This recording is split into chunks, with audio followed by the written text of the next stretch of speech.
Good afternoon. Thank you for joining us here today.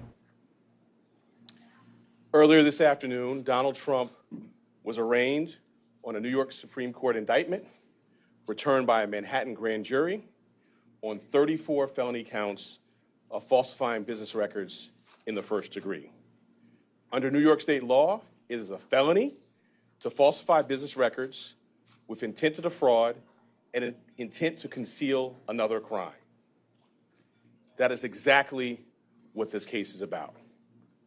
34 false statements made to cover up other crimes. These are felony crimes in New York State, no matter who you are. We cannot and will not normalize serious criminal conduct. The defendant repeatedly made false statements on New York business records. He also caused others to make false statements. The defendant claimed that he was paying Michael Cohen for legal services performed in 2017. This simply was not true. And it was a false statement that the defendant made month after month in 2017. April, May, June, and so on through the rest of the year. For 9 straight months, the defendant held documents in his hand containing this key lie, that he was paying Michael Cohen for legal services performed in 2017. And he personally signed checks for payments to Michael Cohen for each of these 9 months. In total, the grand jury found there were 34 documents with this critical false statement. Why did Donald Trump repeatedly make these false statements? The evidence will show that he did so to cover up crimes relating to the 2016 election. Donald Trump, executives at the publishing company American Media Incorporated, Mr. Cohen, and others agreed in 2015 to a catch and kill scheme. That is, a scheme to buy and suppress negative information to help Mr. Trump's chance of winning the election. As part of this scheme, Donald Trump and others made 3 payments to people who claimed to have negative information about Mr. Trump. To make these payments, they set up shell companies, and they made yet more false statements, including, for example, in AMI, American Media Incorporated's business records. One of the 3 people that they paid to keep quiet was a woman named Stormy Daniels. Less than 2 weeks before the presidential election, Michael Cohen wired $130,000 to Stormy Daniels' lawyer. That payment was to hide damaging information from the voting public. The participant scheme was illegal. The scheme violated New York election law, which makes it a crime to conspire to promote a candidacy by unlawful means. The $130,000 wire payment exceeded the federal campaign contribution cap, and the false statements in AMI's books violated New York law. That is why Mr. Trump made false statements about his payments to Mr. Cohen. He could not simply say that the payments were a reimbursement for Mr. Cohen's payments to Stormy Daniels. To do so, to make that true statement, would have been to admit a crime. So instead, Mr. Trump said that he was paying Mr. Cohen for fictitious legal services in 2017 to cover up actual crime committed the prior year. And in order to get Michael Cohen his money back, they planned one last false statement. In order to complete the scheme, they planned to mischaracterize the repayments to Mr. Cohen as income to the New York State tax authorities. The conduct I just described and that which was charged by the grand jury is felony criminal conduct in New York State. True and accurate business records are important everywhere, to be sure. They are all the more important in Manhattan. the financial center of the world. That is why we have a history in the Manhattan DA's office of vigorously enforcing white-collar crime. My office, including the talented prosecutors you saw at arraignment earlier today, has charged hundreds of felony falsifying business records. This charge, it can be said, is the bread and butter of our white-collar work. And fraud presents itself in all different forms here in Manhattan.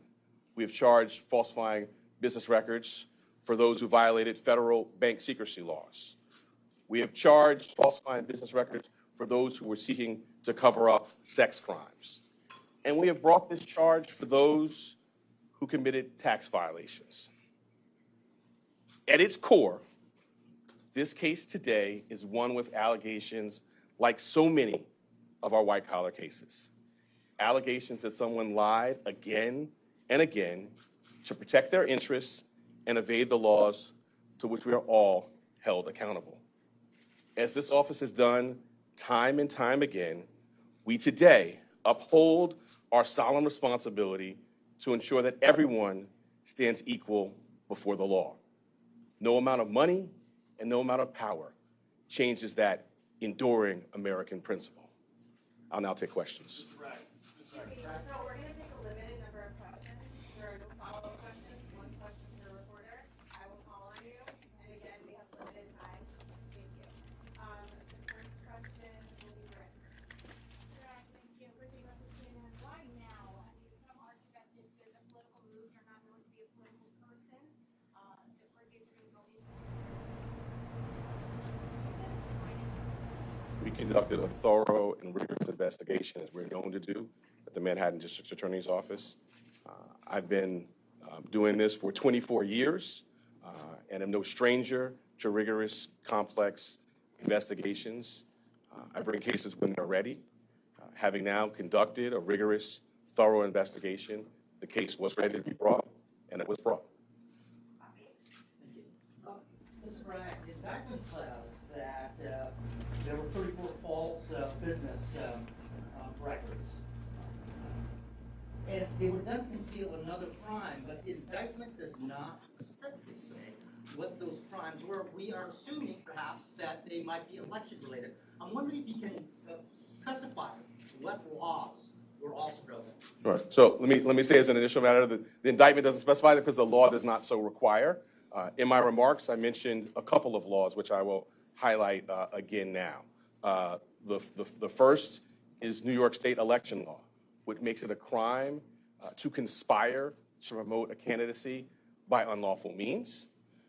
I further indicated a number of unlawful means, including more additional false statements, including statements that were planned to be made to tax authorities.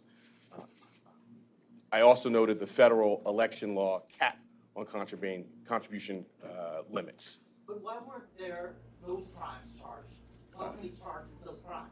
Well, I'm not going to go into our deliberative process on what was brought. The charges that were brought were the ones that were brought. The evidence in the law is the basis for those decisions. Hi, Mr. DA. You had expressed a year ago that you had some reservations about the case's readiness. Can you talk to us about what were some of the questions in your mind that needed to be answered in order to bring a case of this magnitude? I'm not going to go chapter and verse into any thinking. What I will say is, I believe the time period you're talking about, I've been in office for a couple of months. The investigation, in my view, was not concluded into the conduct in particular that is the basis for the charges today. Since that time, we've had more evidence made available to the office and opportunity to meet with additional witnesses. So, as I said earlier, I've been doing this for 24 years. I don't bring cases prior to a thorough and rigorous investigation. Now, having done so, the case has been brought. Mr. Bragg, Garrett Hake with NBC News. Your predecessor took a hard look at this case and decided not to charge it. Federal prosecutors took a hard look at this case and decided not to charge it. Do you believe you have new evidence that led you to decide to charge this, or why now? Well, as I just mentioned, we have had available to the office additional evidence that was not in the office's possession prior to my time here. And as to your part of your question about the federal, we have a distinct and strong, I would say profound, independent interests in New York State. This is the business capital of the world. We regularly do cases involving false business statements. The bedrock, in fact, the basis for business integrity and a well-functioning business marketplace is true and accurate record keeping. That's the charge that's brought here, falsifying New York State business records. We're gonna take two more. Yep. Thank you. DA Bragg, I'm just going to read back one line from your statement of facts. The participants also took steps that mischaracterized for tax purposes the true nature of payments and furtherance of the scheme. You allege former President Trump was one of the participants who mischaracterized the payments for tax purposes. I'm not going to go beyond the plain language statement of facts, which I think speaks for itself. Shayna?